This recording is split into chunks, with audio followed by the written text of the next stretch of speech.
আমার জন্ম কলকাতায় হয়নি, আর আমি বা আমার পূর্বপুরুষ কেউই কোনো কালে কলকাতায় থাকিনি। তাও জানি না কেন এই শহরের প্রতি আমার একটা অন্যরকম টান রয়েছে। ছোটবেলা থেকেই এই শহরের প্রতি অকল্পনীয় একটা টান অনুভব করতাম। তবে বয়সের সাথে সাথে এই টান আজ স্বর্গীয় হয়ে উঠেছে। হয়তো খুব ভালোবেসে ফেলেছি ওকে। তিলোত্তমা আমার প্রথম ও শেষ ভালোবাসা। কোনোদিন যদি প্রিয় মানুষটার হাত ধরে এই শহরের পথে হেঁটে বেড়াই, সেদিন আমার তিলোত্তমার জন্য নিজেরই খারাপ লাগবে। কাজের অবসরে হোক বা ছুটির দিনে, মন খারাপের সময় হোক বা খুশির ছটায়, তিলোত্তমা আমার জীবনের প্রায় সমস্ত অনুভূতিরই সাক্ষী। ছোটবেলায় বাবার সাথে যখন কলকাতার কোথাও ঘুরতে যেতাম, তখনের প্রতিটা দর্শনীয় স্থান আমাকে ব্যাপকভাবে তাদের আপনজন করে তুলত। তবে আমি খুব শিখিনি, তাই হয়তো দক্ষিণের আধুনিকতার চেয়ে উত্তরের পুরাতন আমার বেশি ভালো লাগে।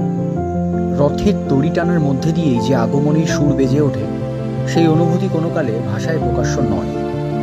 আর আমার কলকাতা হয়তো আপামর ভারতবাসীর মনে চিরতরে এই কারণেই স্বমহিমায় ভাস্বর হয়ে থাকবে।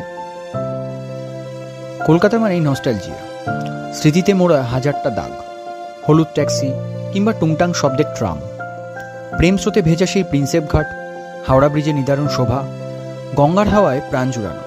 কলকাতা মানেই অলিতে গলিতে ভালোবাসার আরেক নাম। এই শহরের বুকে কিছু ঐতিহ্য আর কিছু স্মৃতি তোমার আমার প্রেমিকা তিলোত্তমার গল্পে মিশে আছে। ঐতিহ্যের সাথে আধুনিকতার এমন অসাধারণ মেলবন্ধন হয়তো আমার কলকাতা ছাড়া আর কোথাও দেখা যায় না। এই শহরে কত শত মানুষ যুগ যুগ ধরে এসেছে আর চলে গেছে, কিন্তু খুব কম মানুষ আছেন যারা এই শহরকে ভালোবেসে তাদের সবটুকু উজাড় করে দিয়েছে। পরিবর্তে তাদের প্রাপ্য সান্নিধ্য থেকে তারা বঞ্চিত হননি। আর এটাই বিশেষত্ব কিন্তু আমার তিলোত্তমার। অফিস পাড়া থেকে বইপাড়া, যাদবপুর থেকে প্রেসিডেন্সি, বাংলা ও বাঙালির শয়নের স্বপনে একটাই নাম, কলকাতা। ব্রিটিশ আমলে নির্মিত কোনো সৌধ হোক বা মিউজিয়াম, অথবা হাল আমলের পাঁচতারা হোটেল, এই শহরের সর্বত্র দেখা মেলে অভিনবত্বের। ইংরেজ আমল থেকে এখনো পর্যন্ত অগণিত গুণী ব্যক্তিদের যুক্তিতর্কের আখড়া কফি হাউস আজও কলকাতাকে তার চেনা ছন্দে মাতিয়ে রেখেছে। বাঙালি মানেই ভুরিভোজ, আর পেট পুজোর এমন এলাহি আয়োজনে কলকাতার জুড়ি মেলা ভার। তা সে অনাদি কেবিনের মোগলাই হোক বা প্রিন্সেপ ঘাটের ঘটি গরম, গোলবাড়ির কষা মাংস হোক বা মিত্র ক্যাফের ফিশ কবিরাজি, কলকাতার এমন মুখরোচকের তুলনা হয় না।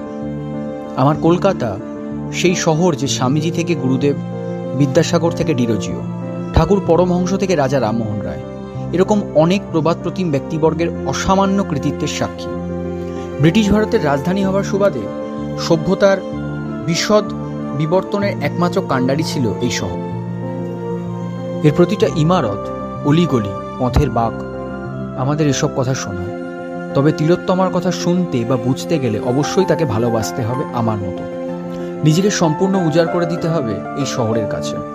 তাই তো অসম্পূর্ণ জীবনেও আমার প্রেম সম্পূর্ণ, কারণ আমার প্রথম ও শেষ ভালোবাসা কলকাতা, আমার তিলোত্তমা।